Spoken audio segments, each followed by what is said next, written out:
एक ऐसी कंडीशन है जिसमें ब्रेन के अंदर मौजूद कोई ब्लड वेसल फट जाती है, जिसकी वजह से ब्रेन में ब्लीडिंग होने लगती है। ब्लीडिंग या तो ब्रेन टिश्यूज में होती है या फिर ब्रेन को प्रोटेक्ट करने वाली कवरिंग में।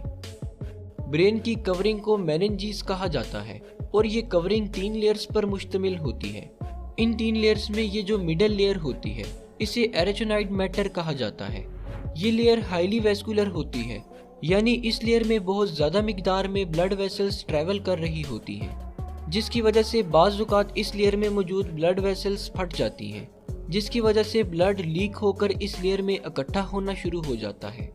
ब्लीडिंग ब्रेन टिश्यूज में हो या एरेचोनाइड मैटर में, दोनों किस्म की ही ब्लीडिंग्स ब्रेन को नुकसान पहुंचाती हैं। अगर ब्लीडिंग ब्रेन टिश्यूज में हो जाए तो इस केस में ब्रेन के सेल्स ऑक्सीजन न मिलने की वजह से मरना शुरू हो जाते हैं। और अगर ब्लीडिंग ब्रेन की कवरिंग में हो तो इस केस में ब्रेन की कवरिंग ब्लड भर जाने की वजह से स्वेल होने लगती है, जिसकी वजह से अंदर मौजूद ब्रेन के सेल्स पर दबाव पड़ता है और इस दबाव की वजह से इस रीजन के ब्रेन सेल्स मरने लगती हैं। ब्रेन में ब्लीडिंग होने की बहुत सारी कॉसेस हो सकती हैं, जैसा कि सर पर कोई गहरी चोट लग जाना, हाई ब्लड प्रेशर की वजह से ब्रेन की रग फट जाना,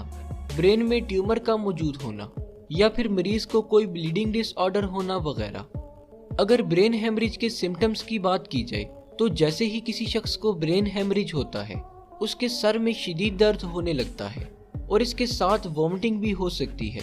इसके अलावा मरीज देखने और बोलने में मुश्किल महसूस करने लगता है और साथ साथ जिस्म की कोऑर्डिनेशन भी ख़त्म होने लगती है।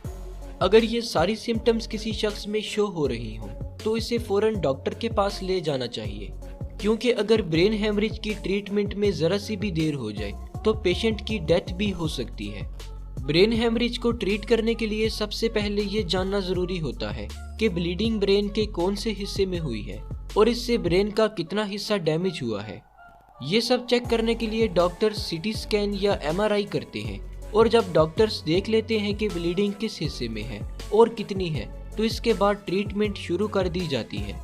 ज़्यादातर केसेस में ब्लीडिंग को निकालने के लिए सर्जरी परफॉर्म की जाती है, जिसमें पेशेंट के स्कल में सुराख करके ब्लड क्लॉट को ड्रेन कर दिया जाता है।